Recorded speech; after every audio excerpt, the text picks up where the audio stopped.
understand what do you understand? You know what that might mean? No, I Ah, don't. let me Yeah. see, César, ¿me escuchas? ¿Me lo puedes decir en español y ya lo traduzco? I don't know if César can hear me. Okay. Al- Adri, Sí, ¿me dime. escuchas? Sí, te Sí, escucho. se ha hablado mucho de que hay una crisis en el género, no incluso no solamente en el surf, sino en el rock con los nuevos géneros que se crean y que pues han estado pues vamos en el interés de las nuevas generaciones. Entonces quiero saber para ellos si existe tal crisis en el género o ven una pues nueva oleada en el estilo que puedan pues crear nuevas bandas en el estilo. Okay, gracias, César. He said basically like a crisis, not only in surf music, but rock music and in general versus, these new music styles, that are popular right now. He sort of Okay. means like that.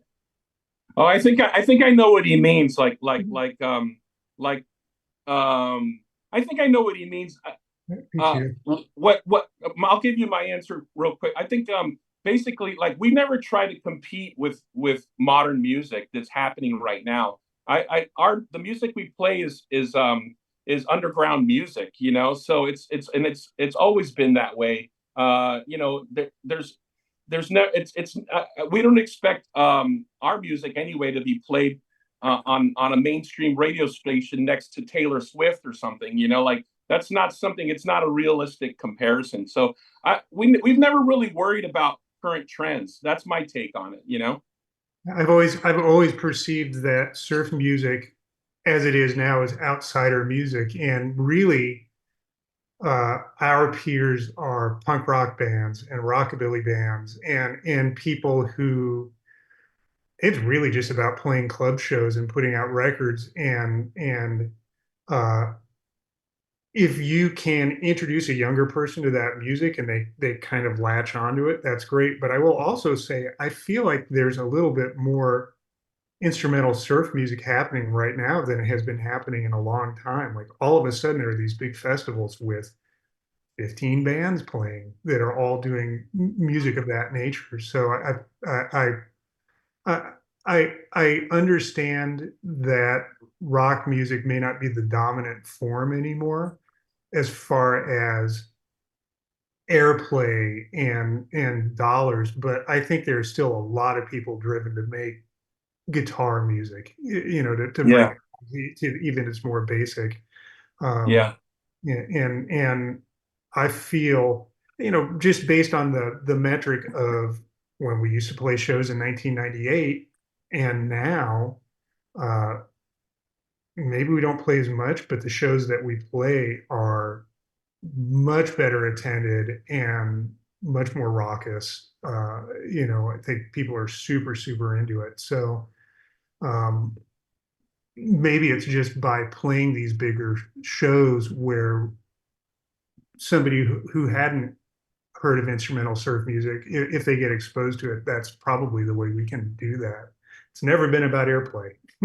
Yeah, no, we didn't start this band to like you know compete with whatever the current form of music is. You know, there's cool music out there. You know, like the you know the right now like the heavy metal, thrash metal, you know, like scene is huge across the world. And in LA, like if you go to a you know a municipal waste show, you know it's like 3,000 4,000 people, and they're not a band that gets played on the radio at all. Or like like Slayer's another good example. Slayer broke up a couple years ago, but they're gonna play. But I went to the last couple of Slayer shows, and there was like 10,000 people there. You know, so like there's forms of rock music, or even like the Foo Fighters, for example. The Foo Fighters play this a stadium, you know, like just they sell out a full stadium by themselves, you know. So rock and roll music is alive, you know, and it is popular. But you know, right now the popular thing is like is pop music, is what is Taylor Swift or that kind of stuff. I don't listen to that music, and I never listened to anything that was particularly mainstream. Like ever since I was a kid, all of the music that I listened to more or less was outsider type music. I got into the Ramones. They didn't play the Ramones on the radio. I got into the Damned. They didn't play the Damned on the radio. All that stuff, was always outsider music, and surf music is outsider music. It's something for like the misfits. It's for the Yeah. misfits who don't listen to mainstream music, and that's okay. We don't, you don't have to be the most popular thing in the world as long as you're making a group happy. A group of hardcore fans happy. That makes us happy. I also think if you're as an artist, if you are driving your output based on sales, I'm not saying that's a bad thing, but I would rather have the music I made be dictated by what appeals to me rather than hoping that somebody's going to latch onto it. I think there are people who are very lucky because the music they want to make also happens to be super commercial. That's just never been the case for me. Yeah, yeah, It's hardcore punk and weird, super obscure metal and stuff like that. So yeah. Adri, a lo mejor redundando, pero si ellos tienen esperanza en el estilo y también englobando toda la cultura del terror y del horror con pues nuevas bandas, pero también de nuevos fantasmas y espectros que nos puedan espantar. Si bien la realidad es más espantosa, es mejor la fantasía que nos pueda, vamos, aterrorizar. Yes. Garrett, Cesar says, because I think you got that, right, Norman? Yeah, yeah, but yeah, translate it for Garrett. Cesar says that if you have sort of like hope within the surf style, the surf music style, that maybe new bands will come up, and that maybe new ghosts or horror characters, because reality itself is pretty pretty horror and pretty terrifying as it Yeah, is nowadays. that's what I. That's what I was giggling about that, but not because it's funny, but because it's true. yeah, Yes, it's You sad know? but true, actually. Yeah. Yeah. Um. Like I said, I think to answer the question, we kind of answered it a little bit before, but this is escapism. It's something to get away from outside of your head. If you focus too much on all the bad things that are happening in the world, and there's certainly plenty of bad things happening. You'll be paralyzed. You won't want to leave your house. So you have to look for stuff that I've always created, kind of like a bubble of, my room is full of monster movie posters. I don't know if you can see the stuff behind me. I collect, posters and figures and et cetera, masks and stuff. And you create the world that you want to live in. That's what I do. I just create, and I surround myself, and I listen to the type of music that I want to, that makes me happy. If you focus too much on, it's good to be aware of all the things that are happening in the world, and be informed, and go out there and vote and do the best you can. But also too, if you let the stuff paralyze, if you let the stuff paralyze you, then you'll never leave the house. Garrett. no, I think you pretty much hit the nail on the head. I think it's important to be engaged and try to make the difference that you can make. But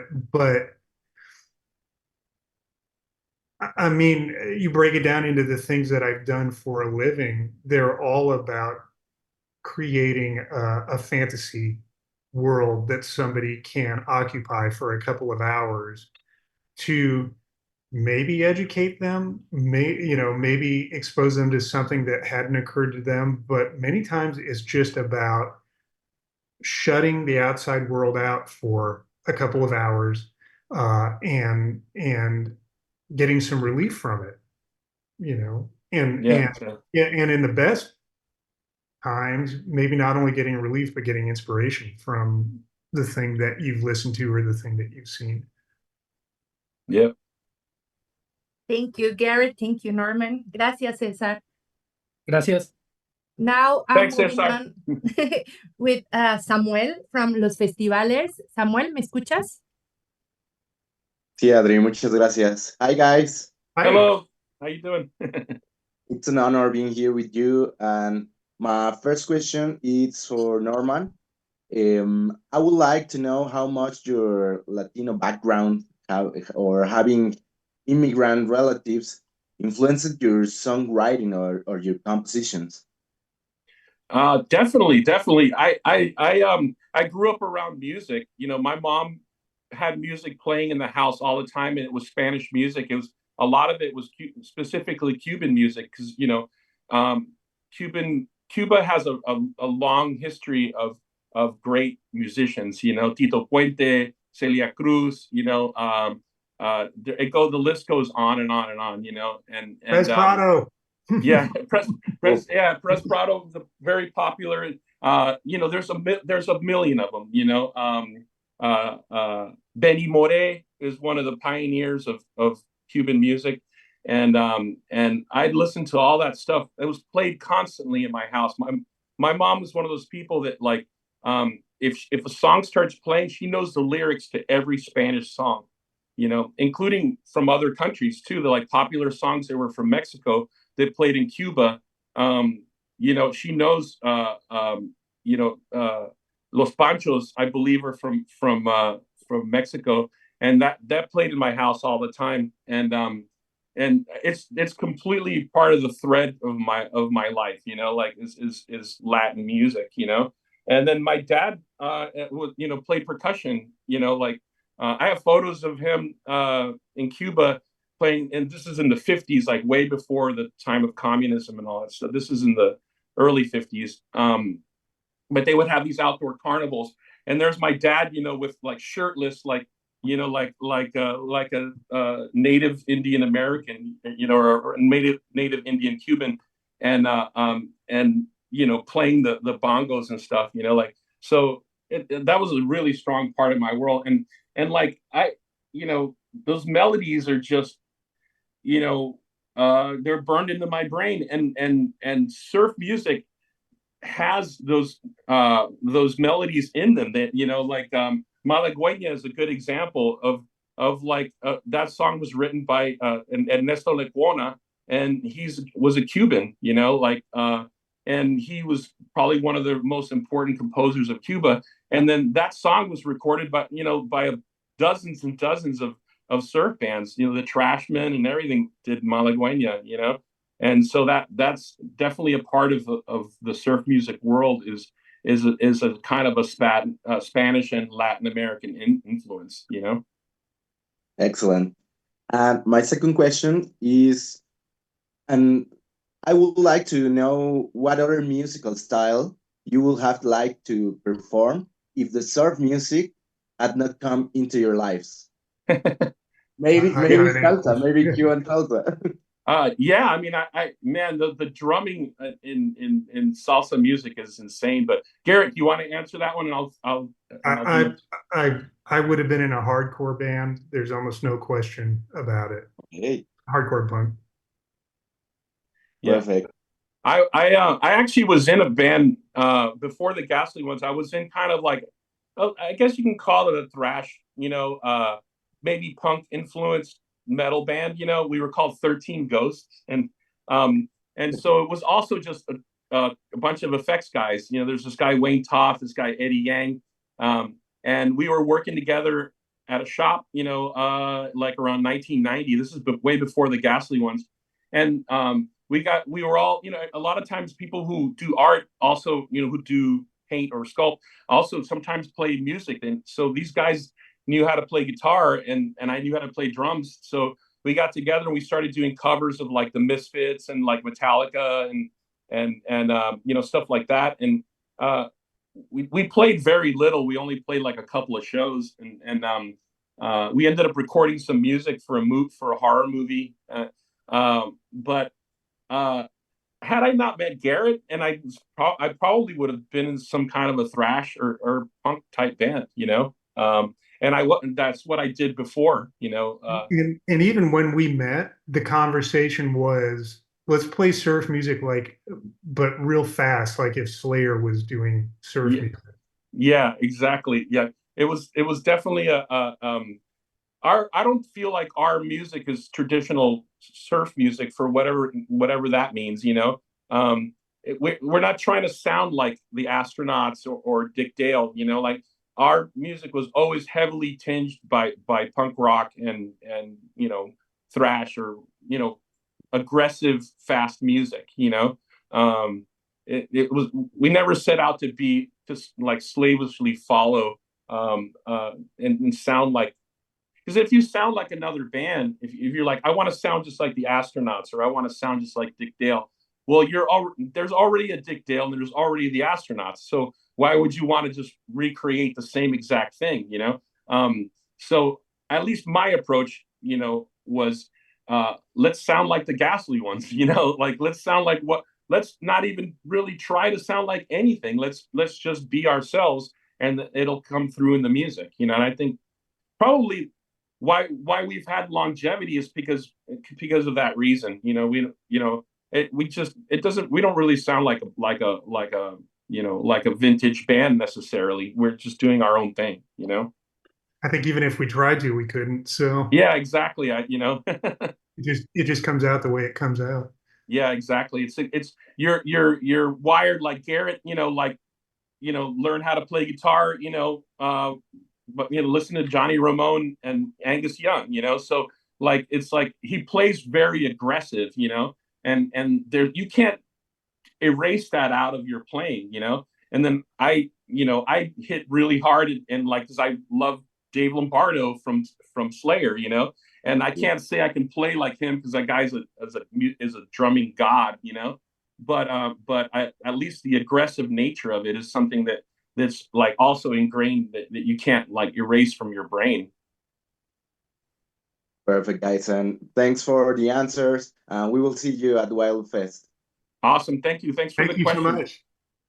Thank Gracias, you. Adri. Gracias, Samuel. Now I'm moving on with Emmanuel from Los Irreverentes Tijuana. Emmanuel, please go ahead. Gracias, Adri. Hi, guys. Hey, hi. Let me introduce myself. I'm Emmanuel from Los Irreverentes Tijuana. My question is, how do you feel about playing in a country where you can see in person the things you mentioned in the songs like Los Campeones del Justicio? Do Mhm. you think this day gives the inspiration to make another song or songs who talks about Mexican things? Um, you know, I hope so. You know, I it's hard to say, but I mean, yeah, bring it. You know, if we inspire somebody to write something like that, or I love it. You know, I absolutely love it. You know, one of the things that I love to see is I like to see people covering our songs on YouTube. You know, sometimes people will send like a link, and I'll see somebody like they learned Los Campeones. You know, they learned it or they learned Paul and Hirsch or something, and they're playing it like really good, and you're like, wow, that's cool. They actually bothered to learn it. You know, like I think that's very cool. Garrett. Uh, I think also that song and a lot of our songs are kind of love letters to things that influenced us that I don't know how to say it other than they made our lives better. You know, those Yeah. movies made our lives fuller, and it's really about shouting that out. You know, Yeah, we're paying tribute to the things that we love, you know. So, and maybe you know, someone hasn't heard of what this is, but and maybe it'll spark their imagination and be like, wow, that's cool. What is that? And that's how we learned about stuff, you know. Like, I mean, I would hear a song and I'd be like, what are they singing about, you know? And then I had to kind of like, or what is this song about, you know? Yeah, I learned about the Trashmen because of the Ramones cover of Surfing Bird, and I did a little yeah, homework, and then I discovered the Trashmen. So yeah, exactly. You're like, what is this song? You know, like this is such a cool song, like Surfing Bird. You know, like what you know, what is this? And then you delve deeper. You know, like if you get excited about something, you just go deep. You do a deeper dive into that particular thing. Okay, well, thanks, Guy. I hope I can see you at the Wildo Fest, and thanks again. Thank Thanks a you lot, very man. I much. appreciate it. See you See you. soon. Gracias, Emmanuel. Now I have another question from Luis. He's from Miskit Radio, so I'm gonna say it for him. He says, at your next show at the Willow Fest, we will be able to see before the start of your show one of your famous projections of a monster in the style of the 70s movies. Mm-hmm.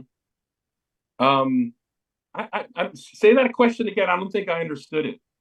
That before your show at the Wildo Fest, will we be able to see one of your famous projections of monsters, like the 70s movies You mean style? like the projection behind us? Yeah, I think we're I'm trying. not sure. I think so. He means the ones behind you. Yeah, I hope so. We have to work that out technically with the show, the stage manager and the promoter and stuff. We sometimes, we don't always do it, but sometimes we project monster movie footage behind us while we're playing, or Mhm. sometimes before the show. Like we used to play at this place called the CIA, and before we went on, we'd always used to do this little like 10-minute long like a montage of like monster movie clips and stuff. And but it really depends on the venue and their ability to project something. Sometimes they don't have the equipment to do it, but that's something, if we can do it, we always try to pull out all the stops and try to squeeze in as much entertainment as possible. And I love the projections and stuff. I think it's fun and it adds to the show. All right. Thank you. I have another question. It's from Hugo from Rock 101. So I'm gonna also say it for him. He says, are you still involved with the Van Nuys music and art scene? And do you support it in any way? Not well. We originally we always said we were from Van Nuys because that's where I lived in Van Nuys like for like 15 years, So we considered, even though everybody was from different parts of LA, like Garrett was from Pasadena, and then we were from different areas of LA, but where we would practice and where we would have band meetings and we would, basically our headquarters, was Van Nuys. So we used to say that, the Ghastly ones were from Van Nuys because that's where my house was, But really, Okay. It was such it was almost, well, it was a reference to the Beach Boys from Hawthorne, California. Yeah. But Van Nuys, it's a very not exotic place. So it was also kind of calling that out. Like it's a very normal pedestrian place. Yeah, it's a small, it's a little small little portion of the valley. The valley's really big, and Van Nuys is like this little part of it. And it seemed so unusual. It's one of those things we didn't give it like a lot of thought, but in the '60s when they would introduce the Beach Boys, they'd always say like, and ladies and gentlemen, the Beach Boys from Hawthorne, California. And Hawthorne also too is a place that wasn't like there wasn't anything particularly like that made it stand out from any other of the cities that were around it. But that's kind of like we use the same sort of concept. It was like we're from Van Nuys, and that was the Budweiser brewery. Yeah, we're right next to like a Budweiser brewery, and there was railroad tracks on the other side of the street. But I live like I don't know, 5 miles west of Van Nuys now too. But yeah, we don't spend too much time in Van Nuys anymore, unfortunately. I go to the Home Depot there. So yeah, exactly. But a broader thing is really Van Nuys is part of Los Angeles. It is literally the city of LA. It's just a neighborhood. So yeah, certainly we support the LA art scene and the LA music scene. Yeah. Van Nuys doesn't really have that to speak of, which is, I guess, part of the funny part about announcing that we're from Van Nuys. Yeah.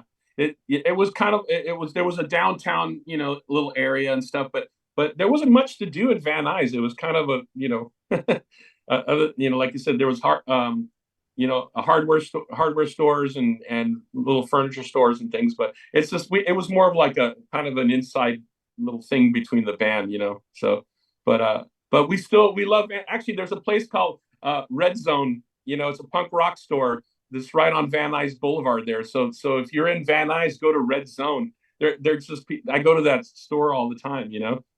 That's a free plug for them. Yeah. Cool. Thank you for that recommendation. Yeah. So now I have Roman from Bull Terrier FM. Roman, please go ahead. Hello, guys. Nice to meet you. Hi, nice to meet you too. This is a question for Norman. How do your experience as a special effect producer in horror movies influence the sound and image of the band? In my personal opinion, you are the misfits of the horror music and have opened the doors for a new generation of musicians. Oh, that's super cool. Yeah, I mean, I like being referred to as the misfits of the surf music scene because it fits in so many ways, Yes. But both Garrett and I do special effects makeup, like that's how we met, we were working at a shop on Super Mario Brothers, right? That was the first time we met, possibly. It was the first time we met, yeah. Yeah, and so we were sitting across from each other, and then we worked at another place shortly thereafter, and we would always end up at a desk across from each other, and like he would be sculpting a monster, I would be sculpting a monster, and we'd be listening to music on CDs at our little work table in the middle of the shop, and we were listening at the time. I mean, we were always into this kind of stuff, but at the time there was a really, really cool resurgence of garage, like in the LA scene, garage and surf, and then we got really into these compilations like called Nuggets. There was and then there was another one called the Surf Monster. Surf Creature, Oh, yeah. Surf Creature. Yes. So Surf Creature are these really, really cool comps that came out at the time in the early 90s. And the art on the cover was done by Coop, the famous hot rod artist Coop. And so we were way into these comps called Surf Creature. We were way into another series of garage comps called Back from the Grave. So we were making monsters and listening to Back from the Grave and Surf Creature daily, almost literally all day, right? I mean, that's kind of what we were so absorbed into that at that time. And I would say the number one fact, or the number one thing that pushed and propelled our band was me and Garrett working across from each other, listening to these Surf Creature and Back from the Grave records. I mean, when you say that's probably the number one thing. That's it. It wouldn't have happened otherwise. And it was, yeah. I had been trying to form a band, and here you and I are listening to the same stuff, and you play drums. It was sort of, I remember when we got together, we played for 10 minutes, and it was like, what are we going to call the band? It wasn't, so do you want to form a band? It was like, all right, we're doing this. We got to find a bass player. Let's go. Yeah, exactly. So I would say, to answer your questions simply, it's like it 100%, what Garrett and I do 100% affected how and why this band is still around today and started in the first place. It was that situation, working together. He's working on a Creature Head, I'm working on a Creature Head. We're listening to these really cool surf and garage comps, and that is 100% the number one thing why this band exists. Yeah, and to that point, even when the band has been kind of dormant and we haven't been playing, Norman and I still are really good friends, and we see each other because of our career all the time. Mm-hmm. So that bond, that brotherhood, has always been a factor in the whole thing. Yeah, absolutely, 100%.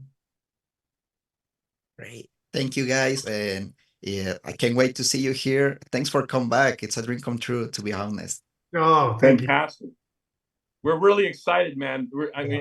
It's going to be a blast, man. I think there's so much passion, from the fan base in Mexico. It's like, I love it. I feed off that. That passion is strong. Definitely. You both will be so welcome here. You will see it. That's fantastic. Yep. Now, I have our last question, sadly, but Oh. this is from Gustavo from Pólvora. Gustavo, ¿me escuchas?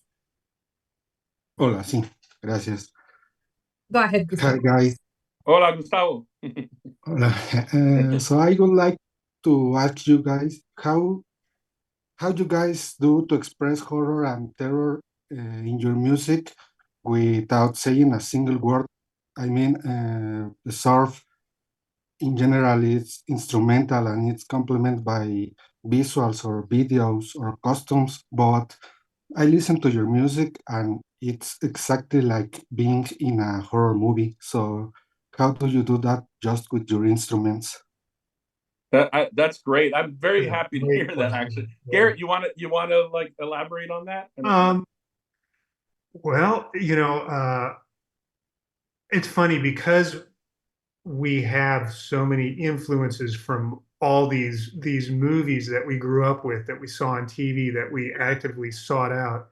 Obviously, all those movies have soundtracks that are really evocative and contributed to that atmosphere, and that's a huge part of where I don't know, the kernel of song ideas comes from this soup of horror movie soundtracks and the vibe that the horror movies create. So I think that's a huge part of why those songs sound the way they sound. And Norman, why don't you go ahead and take it, because I know you'll have a great perspective on it.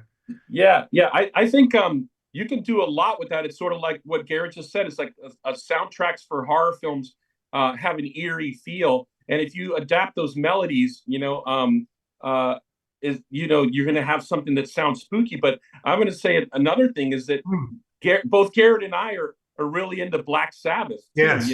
And Yeah. so I'm sure that's what you were going to say. Yeah.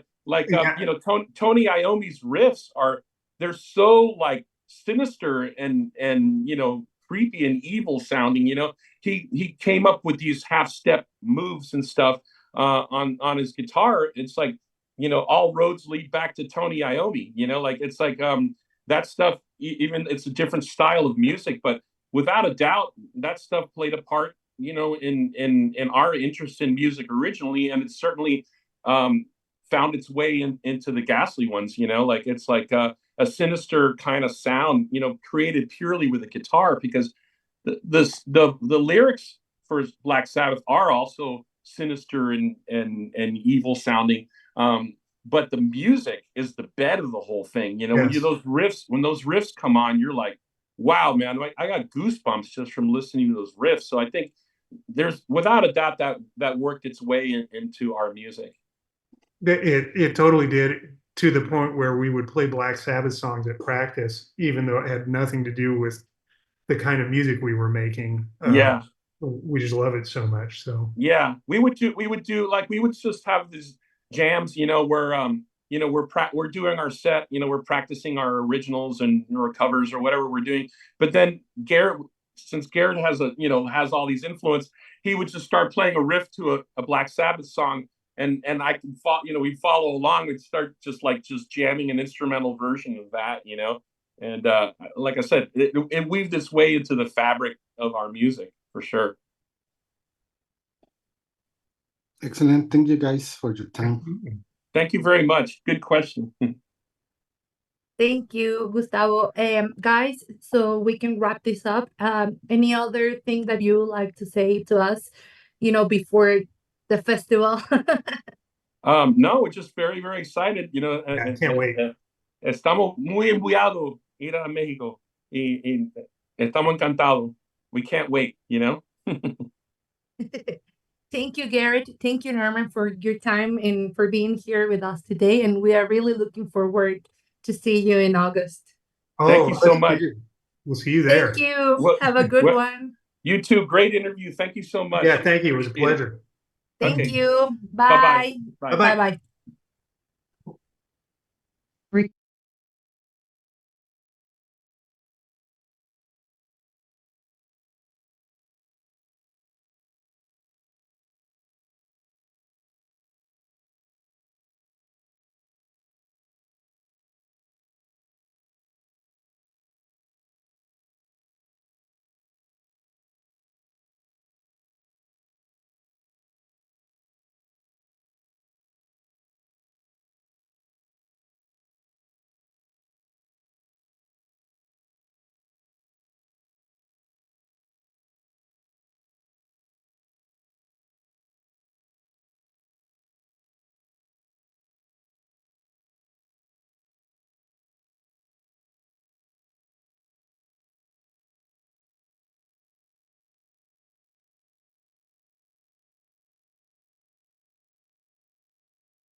the Astronauts or Dick Dale. You know, like our music was always heavily tinged